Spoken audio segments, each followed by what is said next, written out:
মায়ার নবী তাকাইয়া তাকাইয়া শুধু তাকাইয়া দেখতেন। আল্লাহর পয়গম্বর চোখের পানি ছেড়ে দিয়া ডাক দিয়া কই গো মা, ও মা, আমার বাবা কই? আমি কি আমার বাবার কোলের মধ্যে চড়তে মন চাই না? আমি কি আমার বাবার মজা খাইতে মন চাই না? এই সন্তানগুলোর বাবা কত আদর করে মহাব্বত নিয়ে চুমু দিয়ে মজা দিয়া নিয়ে যায়।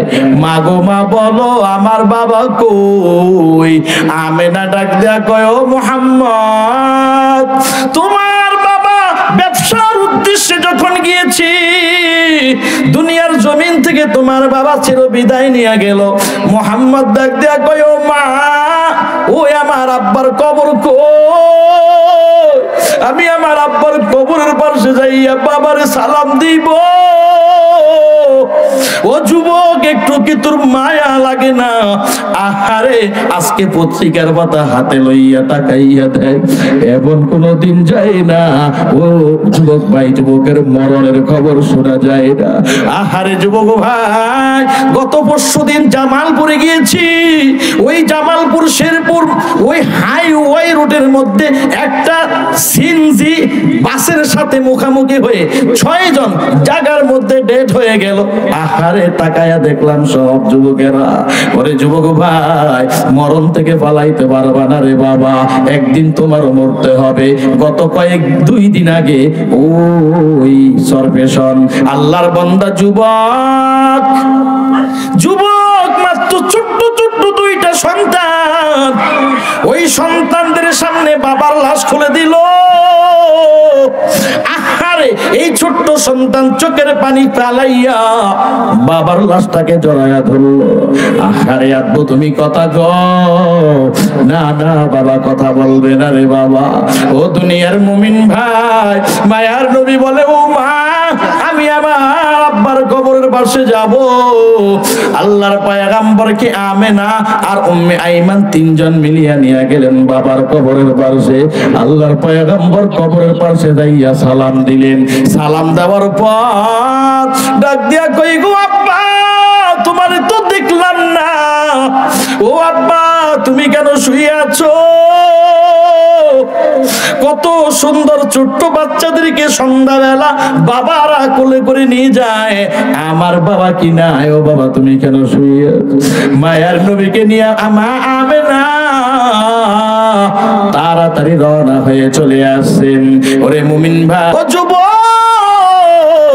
যদি সন্তান থেকে ভালো কিছু আশা করতে চাও, এই সন্তানটাকে মুহিউস সুন্নাহ মাদ্রাসায় দাও রে বাবা। তাকাইয়া দেখবা এই মাদ্রাসার হালত এত সুন্দর, এত সুন্দর। মাঝে মধ্যে একটু পরীক্ষা কইরো।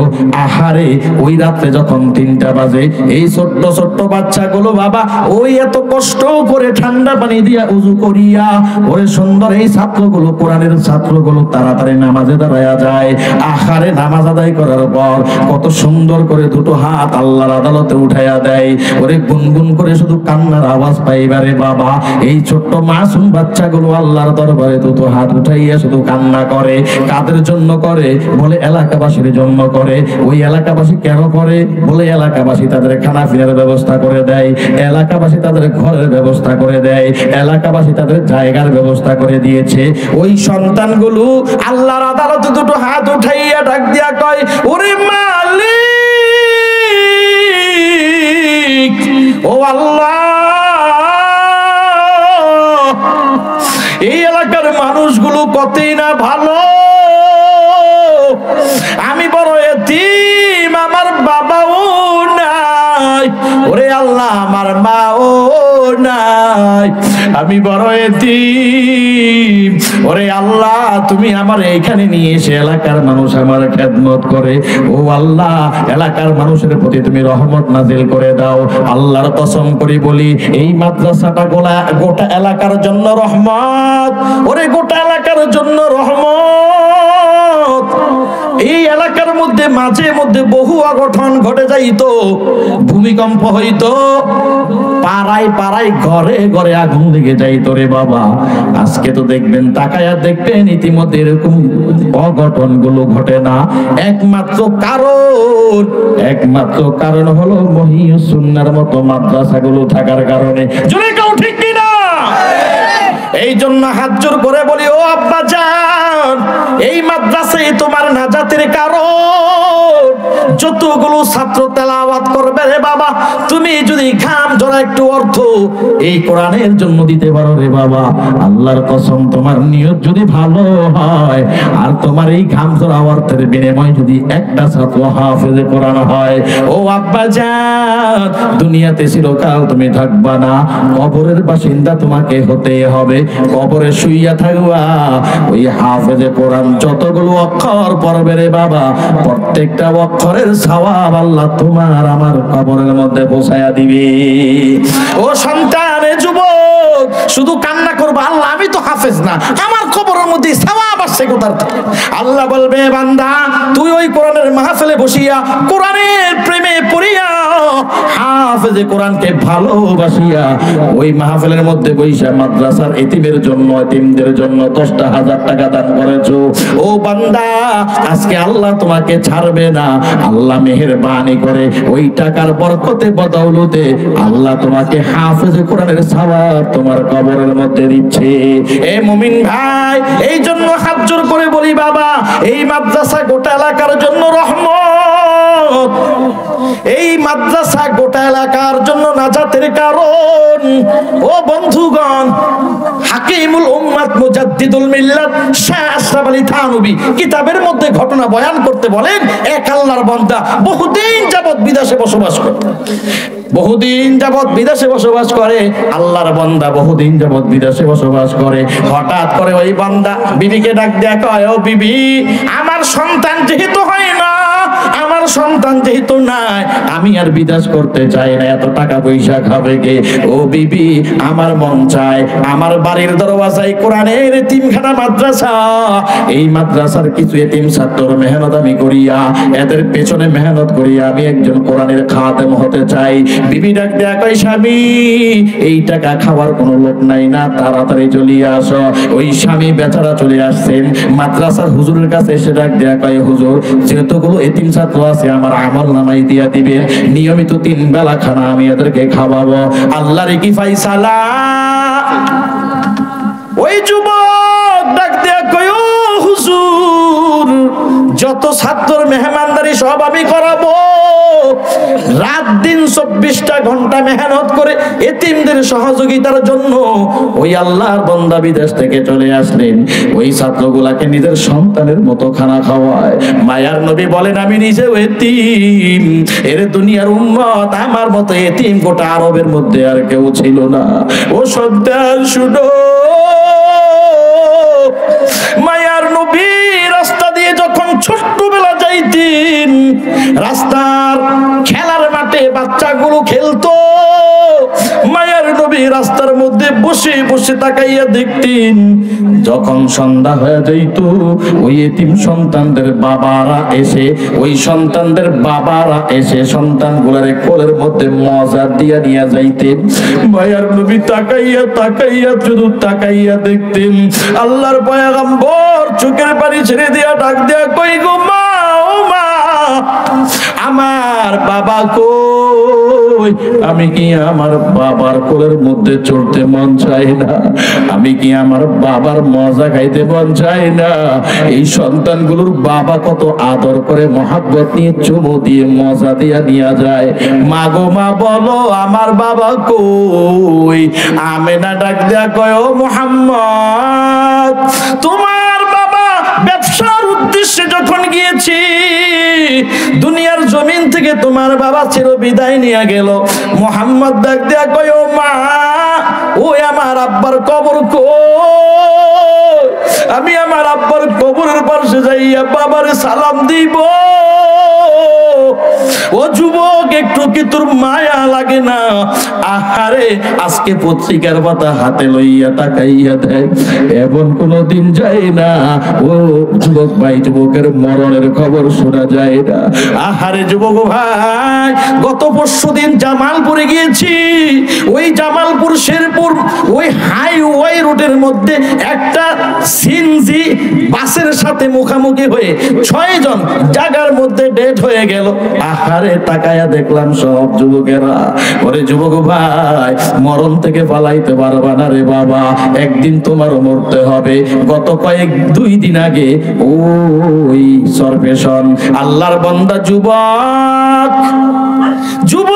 মাত্র ছোট্ট ছোট্ট 2টা সন্তান, ওই সন্তানদের সামনে বাবার লাশ খুলে দিল। আহারে এই ছোট্ট সন্তান চোখের পানি ফালাইয়া বাবার লাশটাকে জড়াইয়া ধরলো। আহারে আব্বু তুমি কথা গো। না না বাবা কথা বলবে না রে বাবা। ও দুনিয়ার মুমিন ভাই, মায়ার নবী বলে ও মা, আমি আমার আব্বার কবরের পাশে যাব। আল্লাহর পয়গম্বরকে আমেনা আর উম্মে আইমান 3 জন মিলিয়া নিয়ে গেলেন বাবার কবরের পাশে। আল্লাহর পয়গম্বর কবরের পাশে যাইয়া সালাম দিলেন। সালাম দেওয়ার পর ডাক দিয়া কই গো আব্বা, তোমার তো দেখলাম না। ও আব্বা তুমি কেন শুয়ে আছো? কত সুন্দর ছোট্ট বাচ্চাদেরকে সন্ধ্যাবেলা বাবারা কোলে করে নিয়ে যায়, আমার বাবা কি নাই? ও বাবা তুমি কেন শুয়ে আছো? মায়ার নবীকে নিয়ে আমা আমেনা তাড়াতাড়ি রওনা হয়ে চলে আসছেন। ওরে মুমিন ভাই, ওই আল্লাহর পয়গম্বর ডাক দেয়া কয় দুনিয়ার মানুষকে, আমি নবী চির এতিম ছিলাম, আমি এতিমদেরকে বড় মহব্বত করি। শুনে নে তোমরাও এতিমদের পাশে দাঁড়াবা। এই এতিমদের পাশে যারা দাঁড়াবি, আমি রাসূলের শাফাআত তোদের জন্য ওয়াজিব হয়ে যাবে। বলো সুবহানাল্লাহ। এরে মুমিন, ও তো যুবকদের মুসলমান গো, ও বাবা একদিন যেতে হবে, সন্তান পর হয়ে যাবে, একদিন যেতে হবে, বিবি পর হয়ে যাবে, কেউ থাকবে না। তোমার আমার কবরের সাথী হবে একমাত্র নেক আমল রে বাবা। আর যদি একটু কোরআনের এতিমদের খেদমত করে যেতে পারো রে বাবা। এই মহিউস সুন্নাহ মাদ্রাসা কত কষ্ট করে ছাত্ররা রাতের বেলা ঘুমায়, আখারে ভিতরে জীর্ণ শীর্ণ অবস্থা, এত ঠান্ডা, লেপ কম্বল গায়ে দিয়েও পর্যন্ত শীত মানা যায় না। অথচ মাদ্রাসার ফ্লোরের মধ্যে সন্তানগুলো কত কষ্ট করে ঘুমায়, একটু কি মায়া লাগবে না? ওরে বাবা, অথচ সারাটা রাত তোদের জন্য কান্না করে আল্লাহর কাছে দোয়া করে, ও আল্লাহ এলাকার মানুষগুলোরে তুমি ভালো রাখো, এলাকার দানবীরদেরকে তুমি ভালো রাখো। ওই আল্লাহর বান্দা বিদেশ থেকে আসার পর বলে আমি এতিমদেরকে বড় মহব্বত করব। হঠাৎ করে একদিন বৃষ্টির কারণে ওই আল্লাহর বান্দা এতিমদের খানা দিতে পারে নাই। হঠাৎ করে খানা দিতে না পারার কারণে রাত্রের বেলা যখন ঘড়ির কাঁটা 3টা বেজে গেল, ঘুমের ঘরের মধ্যে দেখতেছে ওই আল্লাহর বান্দার মরণ হয়ে গেছে। ওই বান্দা কিয়ামতের ময়দানে উঠছে। কিয়ামতের ময়দান থেকে আল্লাহর বান্দা সামনের দিকে যখন ফুলসিরাতের দিকে দৌড়ায়, ফুলসিরাতের রাস্তাটা আর পার হইতে পারে না, কারণ ফুলসিরাতের রাস্তা পার হয়েই জান্নাতের গেট পাওয়া যাবে। কিন্তু বান্দা যত চেষ্টা করলো ফুলসিরাতের রাস্তার উপর পা রাখলে পড়ে যায়। এক পর্যায়ে তাকাইয়া দেখছি ওই ফুলসিরাতের রাস্তার উপরে যেই এতিম সন্তানগুলোকে মেহমানদারি করাইতো, ওই সন্তানগুলো এমন ভাবে দৌড় দেয় মনে হয় নানার বাড়ির উঠানে নাতিরা যেমন আনন্দ করে দৌড়ায়, এইভাবে সন্তানগুলো শুধু দৌড়াইতেছে। হঠাৎ করে 2টা সন্তানের নজর পড়ে গেল। আহারে আমাদের লজিন মাস্টার তো উঠতে পারে না, আমাদের লজিন মাস্টার তো পড়ে যায়, তাড়াতাড়ি যাও। এই সন্তানগুলো ওই লজিন মাস্টারের জামার হাতা পাছাই ধরে এমন জোরে টান মেরেছে, 30,000 বছরের ফুলসিরাতের রাস্তা আল্লাহ পিছুলি রাখার পার করে দিয়েছে। সুবহানাল্লাহ। এরে যুবক, ওই আল্লাহর বান্দা যখন পার হয়ে গেল, এবার আল্লাহর বান্দা পার হওয়ার পর এবার কিছুক্ষণ পর ঘুম হারাম হয়ে গেল। হারাম হওয়ার পর দৌড়াইয়া মাদ্রাসায় চলে আসছে। ডাক দিয়া কয় হুজুর আমি এই স্বপ্ন দেখলাম। আল্লাহর বান্দা হুজুর ডাক দিয়া কয় আপনার স্বপ্নের ব্যাখ্যা আপনি নিজেই করে নেন। আল্লাহর বান্দা ডাক দিয়া কয় আমার বুঝার বাকি নাই, আমার ধন সম্পদ লাগবে না, আমি মরে গেলে আমাকে খেবে কবরের বুকে, আর আমার অর্থ সম্পদ খাইবে দুনিয়ার লোকে। ওরে মুমিন ভাই, এই জন্য বাবা যারা ঘাম ঝরা অর্থ কষ্ট করে সঞ্চয় করেছো। আল্লাহর বান্দা, ও আল্লাহর বান্দা, শুনে নাও বাচ্চারা, এতগুলো বাচ্চা অথচ মাদ্রাসার একটা টয়লেট নাই। ওরে বাবা, একটু সুন্দর করে, একটু মজা করে কথাটা শোনো।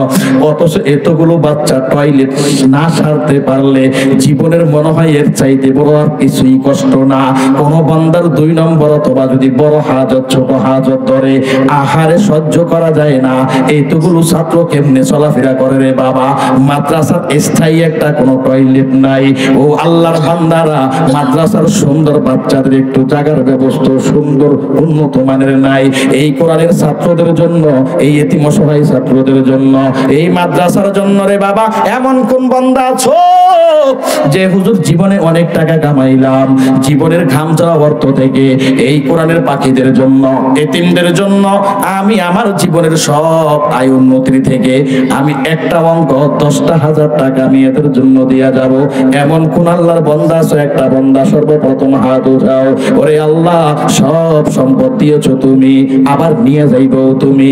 একদিন আছে, একদিন থাকবে না। আমি কবরের লাশ হয়ে পড়ে যাব।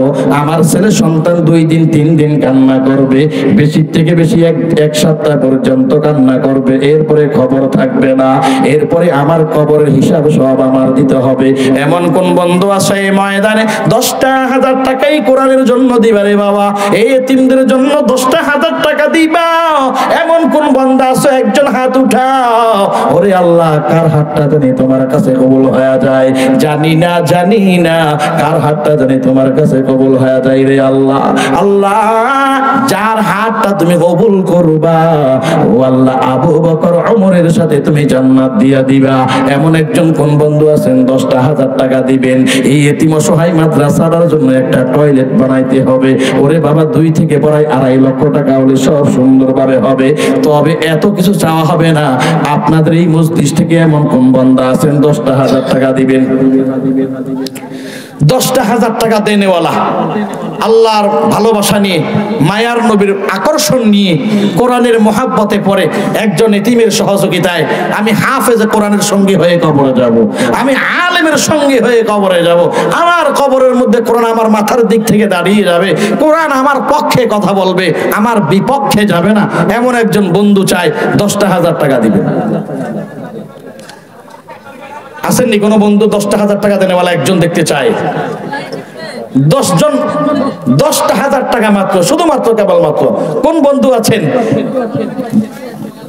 এখানে 10,000 টাকা দেওয়ার মতন লোক নাই। লেট্রিনটা পুরো আমি করে দিতে। মাশাআল্লাহ, মাশাআল্লাহ, লিল্লাহি তাকবীর। আরো জোরে বলো লিল্লাহি তাকবীর। বড়দের মন সব সময় এমনই হয়, জোরে এখন ঠিক কি না? আল্লাহ যেই বান্দার অন্তর যত বড় বানিয়েছেন, ওর জবান দিয়ে কথাও আল্লাহ তত বড় বানায়া দেয়। জোরে কও সুবহানাল্লাহ। ভাইরা আমার প্রাণপ্রিয় জাকির ভাই, আল্লাহর অনেক প্রিয় বান্দা, ও তো কোনো এক মাহফিলে মনে হয় আমার পাশে বইসো বয়ান শুনেছে দীর্ঘ সময় ধরে, মনে হয় ওই বাংলা বাজার, মনে আছেন? বাংলা বাজার মাহফিলের আমার পাশে বইসা আমারও দীর্ঘ সময় ধরে বয়ান শুন ওই আমার প্রিয় আলহাজ চেয়ারম্যান জাকির হাওলাদার সাহেব। আয় আল্লাহ, এই কোরআনের আশিক হইয়া, এতিমদের আশিক হইয়া, এতিমদের অভিভাবক হইয়া গোটা টয়লেটের জিম্মাদারি আমার এই ভাই নিয়েছে। জোরে কও আল্লাহুম্মা আমিন। আয় আল্লাহ, এই ভাইকে তুমি কবুল করো।